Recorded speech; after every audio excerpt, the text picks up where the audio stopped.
Hey, this is Kendra Prevost, KP Real Estate Group. Can y'all see my shirt? KP Real Estate Group, and I'm here for our February newsletter. We're here to talk about real estate. As y'all know, let me introduce myself. My name is Kendra Prevost. I have been involved in real estate for over 20 years. I started out as an investor in real estate. My husband and I created our company, Prevost Enterprises, and we flipped houses for about 10 years. We bought houses very cheap, all over the Metroplex, all over Fort Worth, Dallas, and we would fix them up and sell them.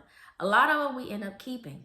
So after that, 2008, I decided that I had kind of like gotten over real estate when that crash happened. And we decided to go into secured stocks.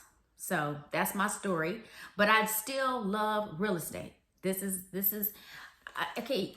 We're gonna really talk money a little bit. The two easiest way to make money, besides going to work, that's pretty easy, is investing in stocks and real estate. I can't stress that enough. If you're not holding on to real estate, investing in real estate, and investing in stocks, not mutual funds, investing in stocks, then you're leaving a lot of money on the table.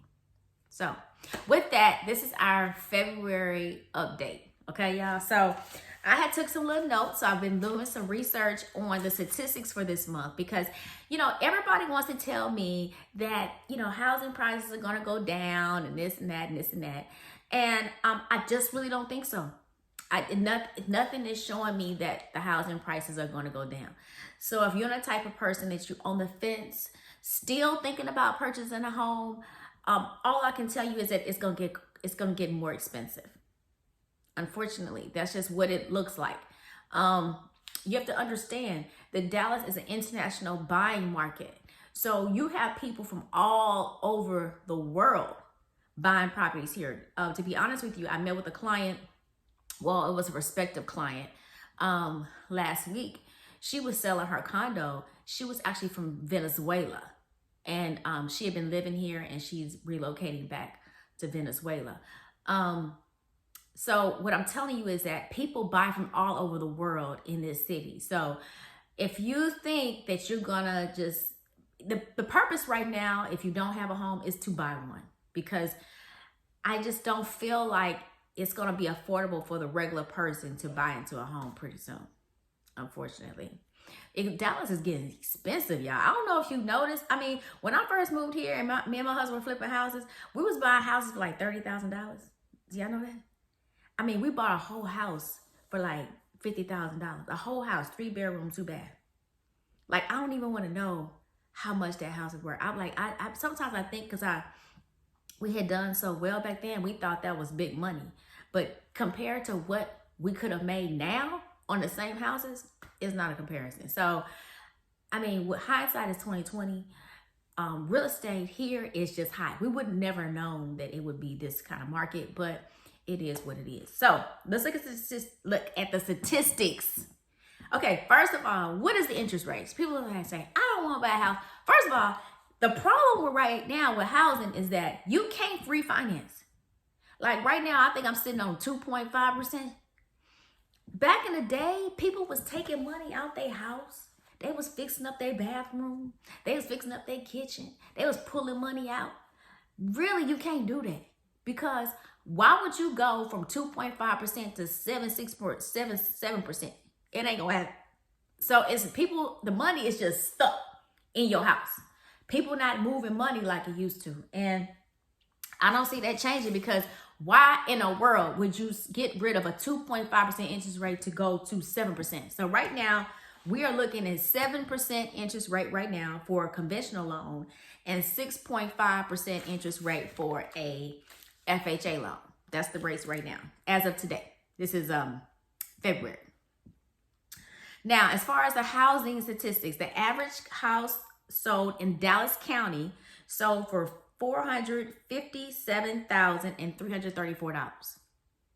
So that's how much you actually, so let's say you was in the market looking for a house and you just want an average house, 4-bedroom, probably a 3-bedroom, 2-bath, a nice house. Let's just say a nice house, a decent house. You would probably have to spend $457,000 for that. Do you know how much it used to cost when I first moved here in 1999 to buy a house? An average size house, because I bought one. We bought our first single family home, I don't remember what year, maybe 2004 or 5, maybe 5. And we bought that house for $150,000. Actually, we paid $145 because we negotiated down. A nice house.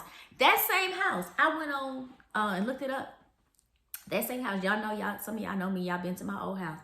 It's worth like $260,000. Well, actually more than that. It's like $360,000. Double. We sold that house for $250,000, and now the people that's in their house is worth $360,000. Y'all, houses keep going up. They not going down. You know, pay attention. Pay attention. Now, in Collin County, the days on the market. What is changing is how long the houses stay on the market. So before, the average house on the market was 44 days. Now it's 44 days now. Before it was 27 days. So basically we was driving ourselves crazy. I was trying to make appointments to go look at houses, and like the house would be under contract. That's what we were going through previously. Now you have time to make an appointment. You have a time to schedule time on the weekend to go look at houses because they're on the market 44 days. So that's plenty enough time. So so look at what I'm saying. The average house last year sold for $418,000 at this time last year. So even though it was considerably lower and it would move faster, the house is still higher now. They just stand on the market longer. I told people this. People are not going to give away their house. They'll just wait. So they're waiting longer to get more money. Okay? Now, Collin County. The average house in Collin County sold for $592,026. And the days of market was 55 days. And this time last year, it was $514,346 in 21 days. So basically in Collin County, that's like a $60,000 increase. Do you see what I'm saying? Houses not getting cheaper. Houses not getting cheaper. So I say all that to say, buying a home is always going to be a good investment, even if the interest rates are higher, because hopefully we'll get a break in interest rates. 7% is much better than what it was. It was 8%, and even though now some of the builders are cutting back on the buy downs, meaning that a builder was giving you 5%. If you went with their loan officer, but I went to some certain divisions this week actually, and they stopped their promotion. It ended already, or it's ending the end of March, depending on the builder. So for the summer, I don't see any programs right now. So we're just waiting to see. But I just wanna encourage people that if you already have a home, where are your investments at? Where your real estate investment? I'm not talking about a deal. I'm just talking about buying a house, buying a townhouse, buying a condo, and just letting somebody rent out and pay your mortgage. Like, real talk. Like, I own a condo, townhouse, whatever you want to call it. I'm just going to give you an example. I paid for it, stayed in a couple of years. I still own it. And I probably owe like $30,000, $40,000 on it. But I didn't pay the mortgage. Somebody else been paying the mortgage for me for the last 15 years, okay? Well, it's been long. It's actually been 20 years. I got like 10 more years because I just got a regular 30-year mortgage. But, and I didn't have to pay for it. So even if you own a home, where are your investments? Like, we got to start thinking about investments. Like, it's not about just your house. Because, like, for real, how you going to retire with just a house? Like, I don't know. I'm heavy in the stock market too, but I always got to have me a house somewhere. So I'm doing something. Not just my personal house. Even if I pay this other house off, I gotta go get me another investment property. Everybody should have at least one investment property. I don't know why you don't. Not to make money off of it, just to have, because look, for 1 year, you got the same house, $418,000, go for $457,000. We need to start thinking like investment. A house is an investment. We need to do that. We need to really start thinking like that. So that's it for your market update for February. And I'll see you next month.